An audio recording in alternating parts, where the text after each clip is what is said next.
There's a lot of interest in the people coming from space, you know. Yes. And I know you're interested in I'm that. very interested in that. How much did they tell you about that? A lot. Really? What did they tell you?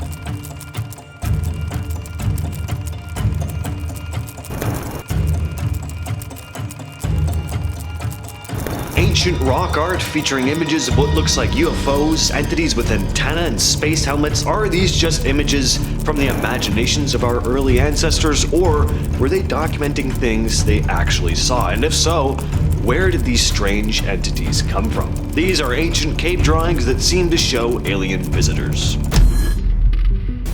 What you're looking at here is rock art found in Sego Canyon in Utah. Some of this stuff looks very interesting. These petroglyphs, some more than 8,000 years old, feature these mysterious figures with large, hollow eyes and often no arms or legs. Some even look like they have antennas. To fans of the ancient astronaut theory, this looks like possible evidence that extraterrestrials came to Earth long, long ago. One of the most famous images is known as the Barrier Canyon Holy Man.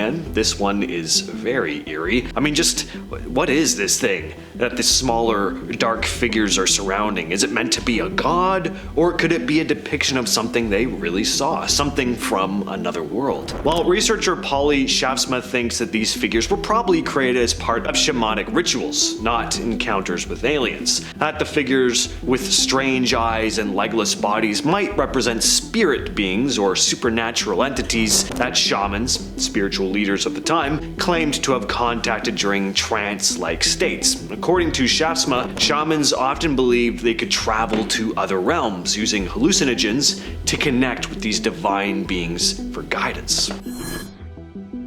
What exactly are these figures wearing on their heads? Some say they look a lot like helmets. These figures are part of the Val Camonica Petroglyphs in Italy. They're often mentioned when the concept of ancient alien astronauts is brought up. You know, because isn't everyone talking about this stuff all the time? These petroglyphs, which date back over 10,000 years, show a variety of different images. Some of them are pretty standard stuff, animals, symbols, godlike entities, but some of them, especially the two astronaut-looking guys, look way more sci-fi than anything you could expect from ancient humans. So did these ancient humans record encounters with extraterrestrials, or are we just seeing what we want to see? At the end of the day, we can never really know for sure unless we somehow manage to invent time travel, which I really hope we do.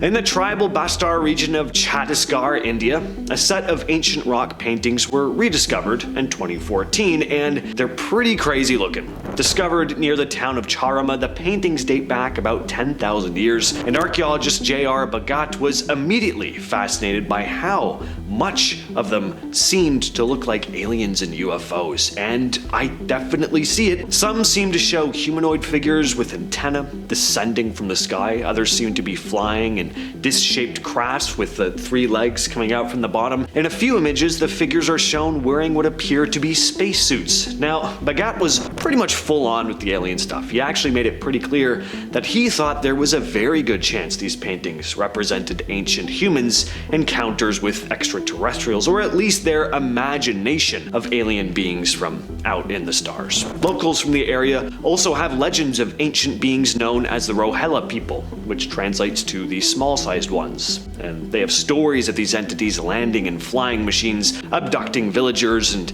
taking them away, never to be seen again. Could these rock paintings be depicting those very same sky visitors, or are these images just products of the artist's imaginations?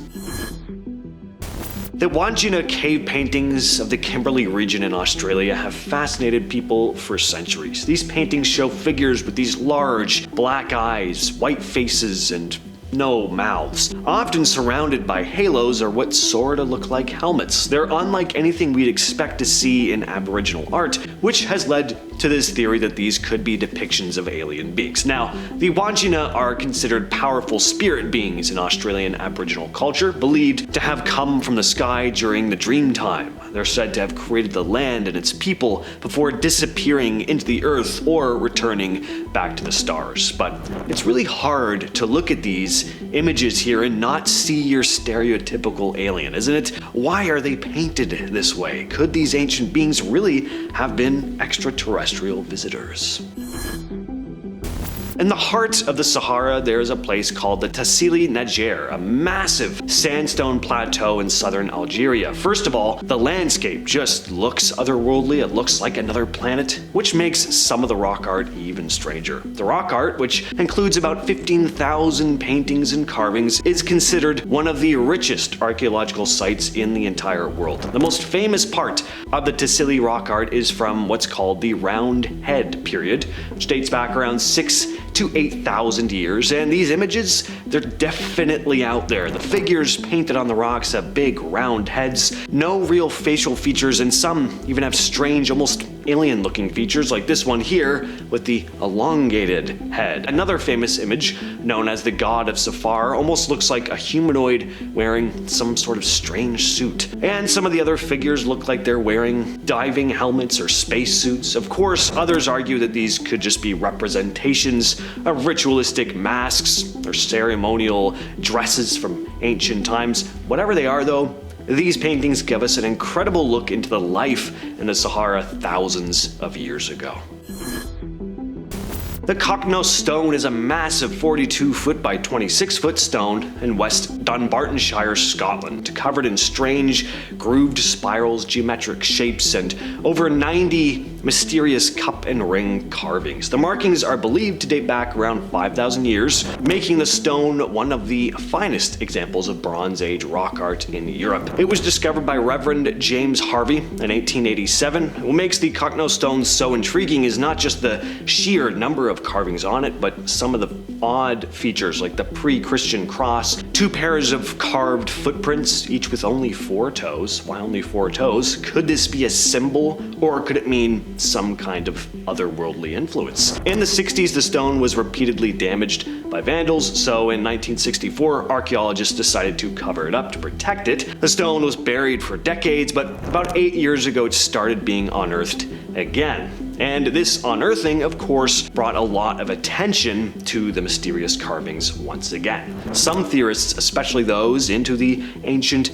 astronaut idea, think these carvings could be evidence of alien visitors from the past. The weird shapes, the footprints, is it just ancient art, or could it be something more?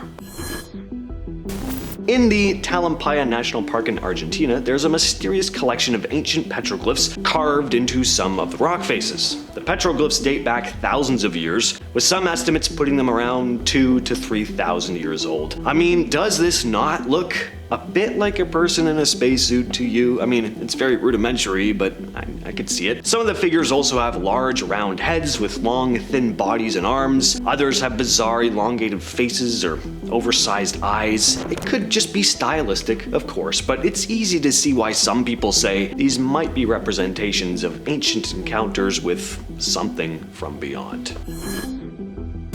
The Judaculla Rock is this massive boulder in the mountains of North Carolina, full of some of the most intriguing sets of petroglyphs in the United States. The rock itself is covered in over 1,500 symbols, including cut marks, spirals, tracks, and what some believe to be winged shapes and claw-like imprints. But what do these designs actually mean? Some think the petroglyphs may represent a map of the surrounding landscape, showing hunting trails, rivers, and landmarks that were important to the Cherokee people. The Cherokee also have their own legends connected to the rock, including stories of Judaculla, a mythical creature described as this slant-eyed master of game. The rock is considered spiritually significant to the Cherokee, and it was part of an old trail connecting sacred sites with more than 1,500 carvings. Judaculla Rock holds more petroglyphs than any other site east of the Mississippi. Its true meaning is still a bit of a mystery, but it is clear that the ancient site was extremely important culturally and spiritually.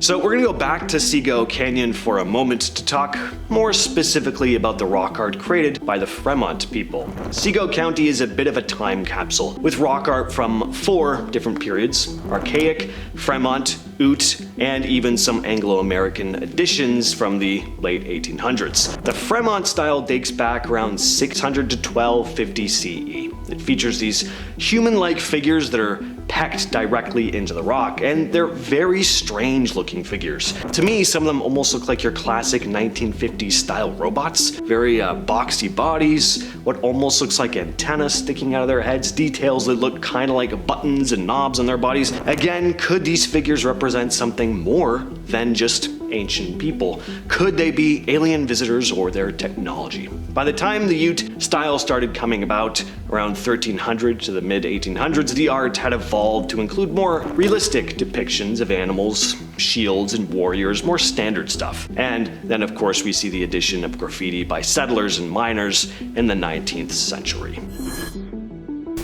In the hills of Galicia, Spain, there's a fascinating collection of ancient rock art known as the Galician Spirals, found on rocks scattered across the region that date back thousands of years, with some estimates putting them at over 4,000 years old. The spirals are pretty interesting because of their unusual-ish design. They're typically circular or spiral shapes, sometimes intertwined with other patterns like zigzags or concentric rings. Spirals are often interpreted as symbolic representations of ancient religious or spiritual beliefs at the time. Some researchers think they could be connected to the sun, cycles of nature, or fertility, but what's interesting is how these shapes resemble motifs found in other ancient cultures from Europe to South America. Some people believe these spirals might actually depict something more extraordinary, like alien encounters. The idea is that the spirals, with their complex swirling shapes, could be taken from symbols on alien visitors' spacecraft. And, I could see that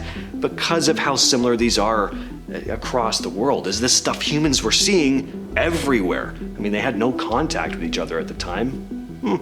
Or it could just be something we intrinsically draw. We just like doing those shapes, Take your pick. But with that said, I've been your host, James, and I'll catch you, yes, you specifically, in the next video.